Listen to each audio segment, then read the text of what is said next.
Under the starry skies of ancient Athens, one man asked a question so powerful it still echoes through time. Who am I? That man was Socrates. His question, simple yet endless, has haunted humanity ever since. Centuries later, the poet Emily Dickinson gave it wings. I am out with lanterns, looking for myself. And maybe we all are, searching, peering into mirrors or glowing screens, hoping our reflection will finally tell us who we really are. But Socrates warned that without this search, life can slip away unlived. On trial in 399 BCE, he told his judges, "The unexamined life is not worth living." 2 words captured his entire philosophy: know yourself. And perhaps that's our invitation too, to lift the lantern and truly see who's looking back. Imagine Athens, thousands of years ago. Busy streets filled with voices, marble columns shining in the sun, and olive trees swaying in the wind. In the middle of it all walks a barefoot man, asking questions that would change the world. His name was Socrates. He wasn't rich or powerful. His father was a stonemason, and he lived a simple life. But every day he went to the marketplace, the agora, and talked to anyone who would listen. He asked questions that seemed easy at first, but soon made people stop and think. What is justice? What is courage? What makes a life good? Politicians, poets, soldiers, no one escaped his questions. When people said they knew something, Socrates would gently ask more questions until they realized maybe they didn't. He didn't do this to embarrass them, but to help them see deeper. This way of asking and exploring became known as the Socratic method, learning by questioning, not by memorizing answers. Socrates believed that what matters most is not how much money or power you have, but what kind of person you are inside. He said no misfortune, not even death, could truly hurt a good person, because goodness comes from your soul, not your situation. Even when he was sentenced to death, Socrates stayed calm. His friends begged him to escape, but he refused. He said a life without honesty and truth wasn't worth living. So he drank the poison, quietly and with peace. Until the end, he kept doing what he loved, thinking, questioning, searching for truth. His message was simple but powerful. Wisdom starts when you admit you don't know everything. When you let go of pride and begin to truly learn about yourself. Socrates never wrote a single book, but his way of asking questions became one of the most powerful ideas in history. It's called the Socratic method, and it's all about guided self-inquiry, asking open questions until something true begins to surface. It's not about having all the answers. It's about discovering which questions really matter. That's why this same method is still used today, in law schools, philosophy classes, even therapy. In fact, cognitive behavioral therapists use it to help people challenge their own negative thoughts. Instead of being told what to believe, they're gently asked to explore why they believe it. You can even try it yourself. Start a quiet conversation with your own mind. Ask, what beliefs do I hold about myself? But why? What proof do I have for those beliefs? Is there any proof against them? What am I chasing? And what do I hope it will make me feel? Each question peels away another layer. Maybe you'll realize that the thought, "I'm a failure," came from one moment, not your whole story. Or that what you're really searching for isn't success, but peace.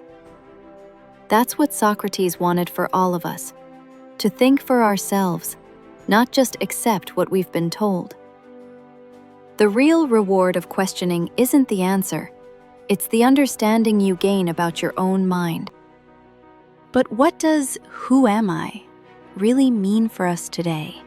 In a world of screens, roles, and endless noise, these days, our identity can feel like a social media profile, carefully curated, filtered, and sometimes lost.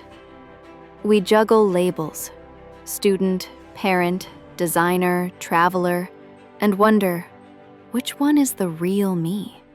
We spend hours thinking about what others might think, scrolling through perfect lives that make us question our own. And in that quiet space between comparison and confusion, we start to forget who we actually are. This is where Socrates' question gets harder, because often we let distractions answer for us.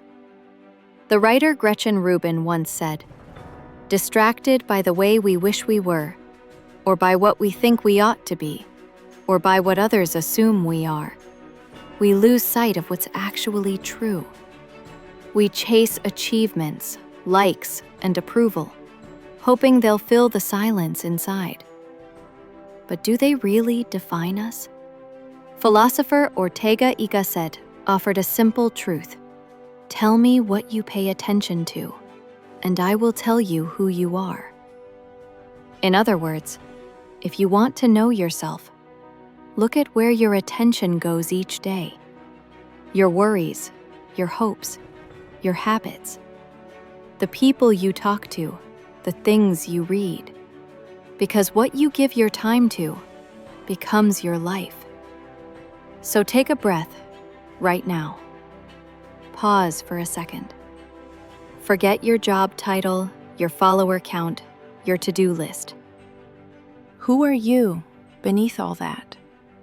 The nurse, the student, the dreamer, they're all part of you.